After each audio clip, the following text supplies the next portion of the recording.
শ্রাবণ মাসে শিবের পুজো করার জন্য দেখবেন মহিলারা সবুজ চুড়ি বা সবুজ শাড়ি বা সবুজ রঙের পোশাক পরে। কেন বলুন তো? তার কারণ হচ্ছে এই শ্রাবণ মাসকে ধরা হয় শিবের জন্ম মাস হিসেবে। আর তাই জন্যেই এই সময় পর্বে দাঁড়িয়ে মানুষ শিবের আরাধনায় ব্রতী হন। আর এই যে সবুজ যে ব্যাপারটা, তার সঙ্গে কিন্তু রয়েছে সেই পুরনো দিনের গল্প।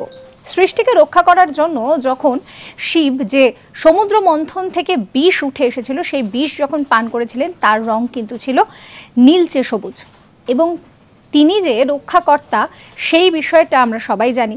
এবং সেই রক্ষাকর্তাকে সম্মান জানানোর জন্য শ্রাবণ মাসে সংসারের মঙ্গল কামনায়, ঘরের যারা সদস্যরা রয়েছেন তাদের সকলের মঙ্গল কামনায় সবুজ রঙের পোশাক বা সবুজ রঙের চুড়ি পরেন সাধারণ মেয়েরা। এবং এইভাবেই কিন্তু তারা শিবের যে পুজো, সেই পুজোয় ব্রতী হয়। যে বিশ্বাস প্রচলিত রয়েছে যে এই সবুজ চুড়ি বা সবুজ রঙের পোশাক পরলে এবং সেই পোশাক পরে যদি শ্রাবণ মাসে পুজো করা হয়, তাহলে যে মনোবাঞ্ছা রয়েছে সেগুলো সব পূর্ণ হয়। এরকম সমস্ত কন্টেন্টের জন্য সাবস্ক্রাইব করতে ভুলবেন না আজ তাক বাংলার ইউটিউব চ্যানেলকে।